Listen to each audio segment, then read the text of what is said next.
My name is Nohemi Acuna, and I was born in San Luis Rio Colorado, Sonora, Mexico.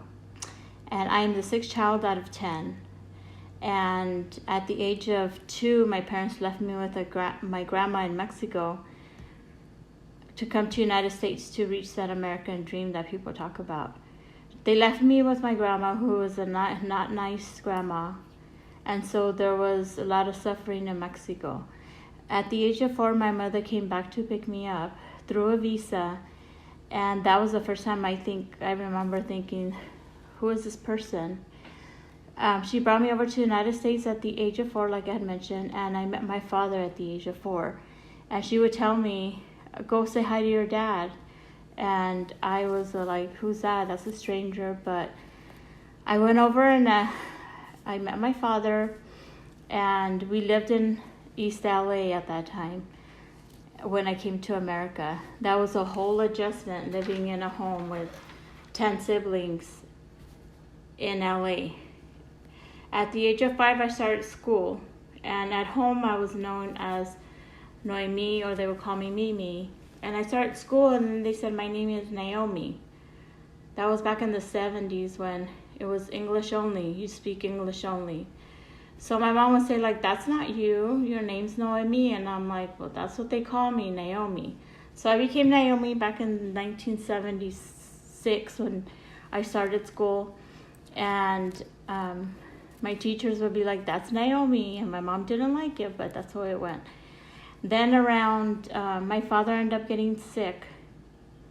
He got diabetes. And then through that time, my siblings ended up getting TB, tuberculosis.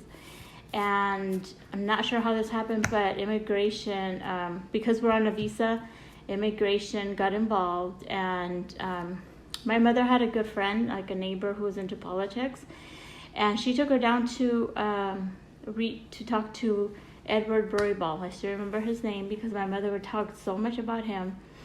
And he was a politician in Congress, and my mom, I don't know how she made it, but she talked to him, and he helped her through immigration, and my family got to stay here a few years more through our visa until they got better. And then we were still undocumented by then. And at one point, my father's mother got sick.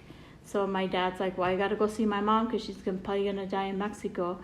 And he left to go visit her, even though he was undocumented. He risked leaving. And while he was there, because of his diabetes, he didn't take care of himself. And I was so young. They say that he had a heart attack on the bus. And he did not make it back. So when my father died, we didn't understand what death was. No one ever explained things. We know we couldn't go to Mexico, so we didn't go to his funeral. Only like 3 older brothers got to go, and my mom didn't get to go because we're all undocumented. And so we stayed here, and we began to struggle because now we don't have income, and my mom had to get a job. She's never worked before. And by then we were 12, and my sister was like 13. So we do odd jobs. Like my mom would find us babysitting just to make some money for her. Or one time we had to work at a packing shed for the summer.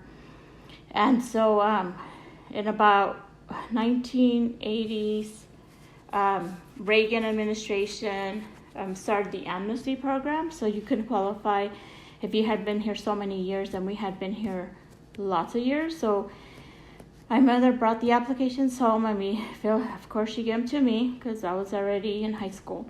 And we filled them out, and through his amnesty program, we were able to get our documentation, or what is known as a green card, to live here. And so through these struggles, I just continued going to school. I was a hard worker. I got my first job, like I said, when I was young, babysitting. But after that, I worked at the fair. I got a job at the Marriott doing housekeeping at night. So I would go to school. Then right after school, I'd go to the Marriott and work till like 9, then come home and do homework. So the struggle was really real, but we had to make ends meet.